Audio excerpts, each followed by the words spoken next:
ভারতের রেফ্রিজারেটরের ভেতরে জমাট বাঁধা বরফের একটি খণ্ডকে ঘিরে ব্যাপক চাঞ্চল্যের সৃষ্টি হয়েছে। বরফ খণ্ডটির আকৃতি সনাতন ধর্মের দেবতা শিবের প্রতীক শিবলিঙ্গের মতো।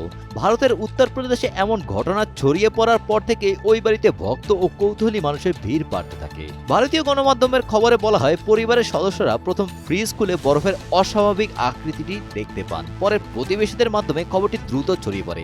অনেকেই সেখানে গিয়ে পূজা দিচ্ছেন এবং বরফখণ্ডের উপর জলাভিষেক করছেন।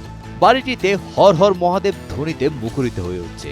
বর্তমানে অমরনাথ যাত্রা চলায় অনেকে এই বরফখণ্ডের সাথে অমরনাথ গুহার প্রাকৃতিক বরফের শিবলিঙ্গের তুলনা করছেন। তবে বিজ্ঞান মনস্কদের মতে ফ্রিজের তাপমাত্রা ও আর্দ্রতার পরিবর্তনের কারণে বরফ বিভিন্ন আকৃতি ধারণ করতে পারে। তাই এটি অলৌকিক নয়, স্বাভাবিক প্রাকৃতিক ঘটনা হিসেবেই দেখার আহ্বান জানিয়েছেন তারা।